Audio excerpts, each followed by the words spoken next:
Salut à tous, c'est BizBiz. Alors aujourd'hui l'épisode 597 du Zappy Match. Comme d'habitude, je vous mets des images de foot d'actualité, des images anciennes, on en parle un peu et c'est parti. On va commencer avec la soirée d'Europa League hier.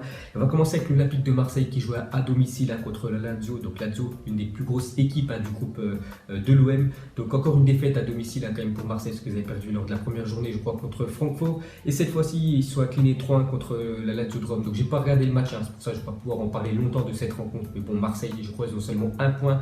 Ça va être compliqué pour se qualifier en 16e de finale d'Europa League. N'oubliez pas quand même que l'année dernière, ils sont allés jusqu'en finale, les Marseillais. Ensuite, pour continuer sur cette rencontre, on peut voir juste que la Lazio, hier soir contre l'OM, donc c'est une équipe vraiment efficace, tueuse devant le but, parce qu'en tout, c'est 4 tirs cadrés dans la rencontre, 3 buts, 1 poteau pour la Lazio. Donc voilà, c'est ce qui a fait la différence, bien sûr, à la fin du match, avec le score.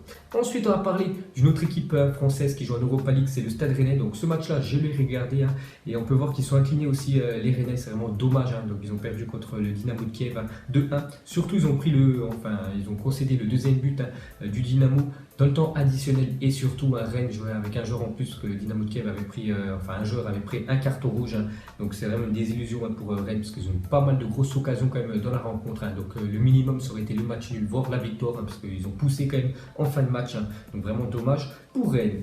Et pour terminer avec les clubs français en Europa League, on va terminer avec les Girondins de Bordeaux. Donc ils sont inclinés au Zénith à Saint-Pétersbourg 2-1. Donc c'est simple, Bordeaux cette année en Europa League, c'est 3 matchs, 3 défaites à 0 points pris, donc c'est catastrophique pour les Girondins. Ensuite, j'étais un coup d'œil au groupe C, H et K, donc c'est les classements. Donc on va commencer avec le groupe C. Donc Bordeaux à 0 points pris, donc c'est quasiment impossible de se qualifier pour les 16e de finale. À part s'ils gagnent leurs 3 derniers matchs, et en espérant que les autres équipes fassent des matchs nuls pour pas trop avancer. Mais voilà, Bordeaux, on peut dire qu'ils sont déjà éliminés de l'Europa League. Donc dans le groupe H, le groupe de l'Olympique de Marseille, seulement 1 point pris. On peut voir que la Lazio 6 points, Francfort 9 points. Donc Francfort quasiment, je crois, déjà même qualifié. La Lazio, donc il va falloir en fait que Marseille gagne dans 15 jours à la Lazio, parce que si la Lazio de Rome s'impose ou même fait un match nul contre les Marseillais, ils seront déjà qualifiés. Marseille bien sûr éliminé. Et pour terminer, le Stade Rennais, c'est peut-être eux qui ont le plus de chances de se qualifier en 16e de finale, mais il va falloir faire des bons résultats sur la phase retour. Ensuite, aucune victoire pour nos clubs français en Coupe d'Europe cette semaine. C'est vrai que cette semaine, c'est catastrophique pour les clubs français en Coupe d'Europe. Donc en Ligue des Champions, c'est 3 matchs, nuls, donc pas de victoire, t'avances pas bien sûr. Et en Europa League, c'est encore pire, parce que c'est 3 matchs, 3 défaites, donc 0 victoire, 3 matchs nuls, 3 défaites, donc catastrophique cette semaine pour les clubs français en Coupe d'Europe. Ensuite, le triste bilan des clubs français sur la scène européenne cette saison, donc seulement 3 victoires, donc il y avait le PSG contre Belgrade, il y avait Lyon à Manchester City, et 3e victoire, je crois que c'était le Stade Rennais qui s'était imposé en Europa League, je me souviens plus c'était contre quelle équipe. Donc voilà les seules victoires des clubs français, on peut dire en Coupe d'Europe, sinon 5 matchs nuls, 10 défaites, donc il s'agit du pire départ des clubs français après 3 journées de Coupe d'Europe dans l'histoire. Donc voilà les gars, on peut voir que cette année c'est vraiment catastrophique les clubs français. Ensuite, regardez le coefficient UEFA qui en prend un sacré coup, donc points par match en Ligue des Champions et Europa League cette saison, minimum 3 clubs, donc on peut voir l'Italie, l'Allemagne, l'Espagne, c'est quasiment 2 points pris à chaque match, donc ça fait quasiment une victoire à chaque fois. Et la France sont vraiment très loin derrière la République tchèque, l'Ukraine, la Belgique, la Russie, la Turquie au même niveau que la Grèce, seulement 0,78 points pris par match, donc c'est catastrophique cette année. Ensuite, les gars, on va finir avec l'Europa League. Regardez les premiers résultats de la soirée d'Europa League. C'était les matchs à 19h. Donc, on peut voir en gros résultats comme le Milan AC qui sont inclinés 2-1 contre le Betis Séville. On peut voir tout le reste des rencontres. On peut voir aussi qu'Arsenal s'est imposé au Sporting Portugal 1-0. Donc, encore une victoire pour le club d'Arsenal et tous les résultats de la deuxième partie de soirée. Ensuite, on clôture dans cette page Europa League. On retourne vite fait en Ligue des Champions officielle le 11 de cette semaine en Ligue des Champions. Donc, voilà les meilleurs joueurs cette semaine en Ligue des Champions. On peut voir un Lyonnais, Bertrand Traoré, buteur contre Hoffenheim. On peut voir aussi Kramaric qui a marqué 2 buts contre Lyon, sinon Dzeko, je crois, qui a marqué 2 buts et une passe D contre le CSKA Moscou. On peut voir tout le reste des joueurs. On peut voir Salah qui a fait un très bon match contre l'Étoile Rouge de Belgrade. Guerreiro, Hakimi, n'oubliez pas qu'il a fait 3 passes D. Et bien sûr, Guerreiro, il est rentré en cours de match, il a marqué un doublé. Ensuite, la victoire du Real Madrid en finale de la Ligue des Champions a permis au club d'encaisser la somme de 88 millions d'euros la saison dernière, vu qu'ils ont remporté la Ligue des Champions. Donc la Roma Roma 83 millions, Liverpool 81 et la Juventus 80 complètent le classement. Le PSG éliminant en huitième de finale a touché 62 millions d'euros, le Paris Saint-Germain quand ils se sont fait éliminer par le Real Madrid. Donc c'est plutôt rentable quand même cette Ligue des Champions de la disputer, alors que Monaco a reçu 46 millions d'euros l'année dernière. Et pour comparer avec l'Europa League, regardez quand même le fossé entre les revenus de Ligue des Champions et d'Europa League. Donc l'UEFA communique aujourd'hui les sommes perçues par les clubs ayant participé à la Ligue Europa la saison dernière. En tous les 56 clubs participants se sont partagés plus de 428 millions d'euros. L'OM est le deuxième club à avoir reçu le plus gros chèque, on peut dire, derrière l'Atlético de Madrid. Donc ils ont reçu 23 millions d'euros. Voilà, on allait jusqu'en finale, alors que Monaco, qui sont sortis des poules, ils ont touché le double. Ensuite, une déclaration de Xavi, ancien joueur du FC Barcelone, actuellement joueur d'une équipe au Qatar, je ne sais pas du tout c'est laquelle. Donc il a dit: ce sera certainement ma dernière saison en tant que joueur, je ne sais pas ce que l'avenir me réserve, mais coacher Barcelone serait l'un de mes rêves. Donc c'est un joueur emblématique du FC Barcelone, je ne sais plus il a passé combien de saisons, plus de 15 ans là-bas au Barça. Et Xavi, voilà, actuellement encore footballeur, donc il a dit que c'est sa dernière saison en tant que joueur professionnel. Ensuite, pour continuer avec le Barça, on va parler d'un joueur vraiment qui s'installe dans le système du FC Barcelone cette année. Donc depuis son arrivée à Barcelone, Arthur possède une moyenne de 92% de passes réussies, impressionnant. Donc Arthur, il était transféré, c'était l'été dernier ou en janvier dernier, et je vous avais dit que c'était un Iniesta bis, il touche vraiment beaucoup de ballons, c'est un aimant à ballon et il perd vraiment rarement les ballons. On peut voir les stats depuis au FC Barcelone, plus de 92% de passes réussies pour Arthur.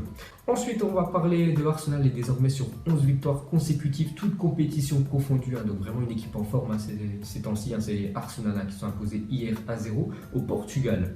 Ensuite, officiel, l'Inter Milan annonce la prolongation de contrat de 6 joueurs. Donc voilà ce qu'on a annoncé hier. L'Inter Milan, donc Miranda, le défenseur brésilien, prolonge jusqu'en 2020. Il y a Candreva aussi, Brozovic, le joueur croate, jusqu'en 2022. Vecino, Dalbert et Gagliardini, qui prolongent jusqu'en 2023. Donc voilà les gars, le gros coup réalisé par l'Inter Milan.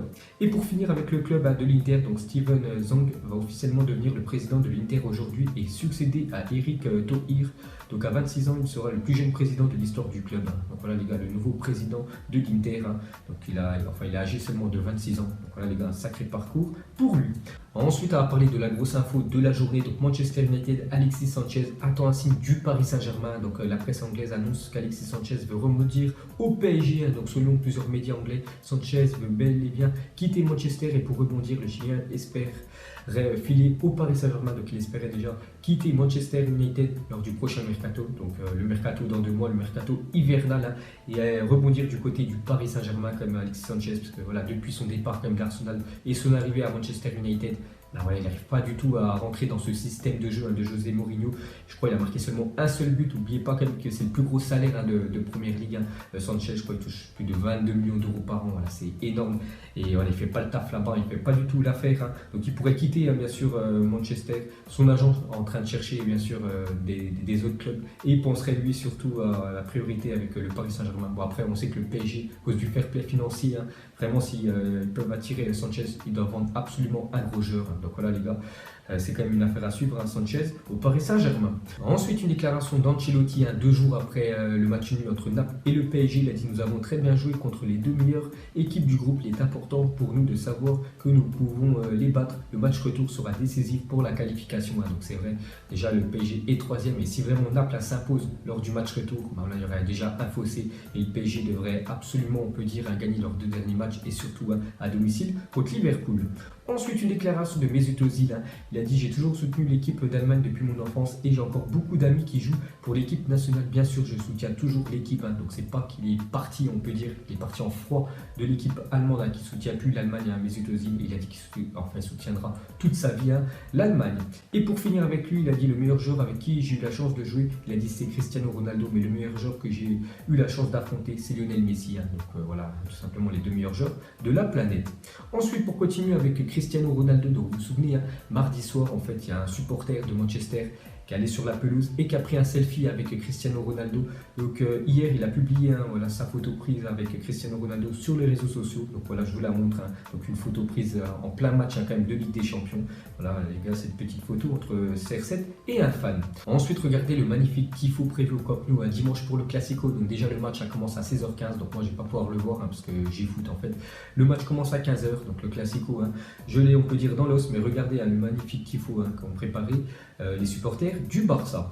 Ensuite, on revient sur ce Classico, la dernière fois qu'il y a eu un Classico sans Lionel Messi et Cristiano Ronaldo, donc déjà c'était en 2007. Donc Iniesta et Schneider avaient tous les deux des cheveux, donc c'est pour vous dire vraiment que ça date, voilà. Dernier coup qu'il y avait eu un Classico sans Messi et CR7. Alors, ensuite, vainqueurs de leurs 3 derniers matchs sur le score de 24-1, 31-0 et 40-0, les U15 féminines du FC Nantes ont inscrit 95 buts en 3 rencontres. Donc le club a demandé à ce qu'elles jouent en championnat masculin, mais la demande a été rejetée par le district. Donc on peut voir que le centre de formation féminin du FC Nantes, voilà, ça porte ses fruits, parce que regardez le score, enfin les scores qu'elles ont fait, quand même 95 buts inscrits en seulement 3 matchs. Donc après ça a été rejeté, ils ne peuvent pas jouer avec les garçons, donc ils vont continuer à cette saison à mettre des branlés. Ensuite, à parler du Borussia Dortmund, cette saison, toute compétition confondue, donc on parlait de Arsenal qui était vraiment ultra fort, Dortmund aussi, parce que depuis le début de saison c'est 10 victoires, 2 matchs nuls, 0 défaite pour Dortmund. En Ligue des Champions, c'est 0 but encaissé quand même pour le Borussia, donc 37 buts marqués, 9 encaissés, c'est pour vous dire que cette année, voilà, ils sont de retour, Dortmund. Ensuite, officiel, le derby Lyon-Saint-Etienne est fixé au vendredi 23 novembre à 20h45, donc les supporters lyonnais et stéphanois, vous pouvez déjà noter, on peut dire la date dans vos agendas. Ensuite, regardez les joueurs impliqués sur le plus de buts avec le Paris Saint-Germain en 2018. Donc on pourrait penser que ce serait soit Neymar, Mbappé ou Cavani. Pas du tout les gars, c'est Henry Di Maria depuis janvier 2018 qui a impliqué ce plus de buts avec le PSG. Donc en tout c'est 24 buts, 12 passes D pour Henry Di Maria, vraiment très bien. Devant Cavani, donc on peut voir les stats aussi, il y a Neymar. Et pour finir, Kylian Mbappé. Ensuite, officiel, la Belgique prend la tête du classement FIFA devant l'équipe championne du monde, la France. Le Brésil complète le podium. Donc on peut voir quelques modifications sur ce classement. Juste la France qui perd une place. Avant on était ex-aequo avec la Belgique. Donc ils ont seulement un point de plus sur nous. Donc après, je ne comprends pas le classement FIFA parce que lors de leurs 2 derniers matchs, c'est une victoire, un match nul. Donc nous on a fait exactement la même chose. Mais bon, ils ont un point de plus. Bon, c'est pas grave, bien sûr. Nous on est champion du monde. Après, vous pouvez voir le reste du top 10. Et pour finir ce Zap Image, une petite question sur Alexandre Lacazette. Donc pour vous, est-ce qu'actuellement c'est le meilleur numéro 9 français? Vous mettrez tout ça en commentaire parce que ces temps-ci il est vraiment très bon avec Arsenal. Donc ce qui devrait déjà être rappelé en équipe de France et être titulaire à la place de Giroud. Donc voilà les gars, la fin de Zap Image 597. Donc si ça vous a plu, un petit like et je vous ferai l'épisode 598 demain. Donc moi je vous laisse et je vous dis à la prochaine comme d'habitude. Ciao à tous. Avec tes mensonges, que son âme est moche, plus qu'à la maquiller. Avec tes mensonges, je sais pas ce qui se passe dans ma tête. Parfois, je voudrais sauver la terre. Parfois, je voudrais la voir brûler. Ça va pas trop, je roule un terre. Trop de haine pour 9 mètres carrés. Tristesse, faut pas.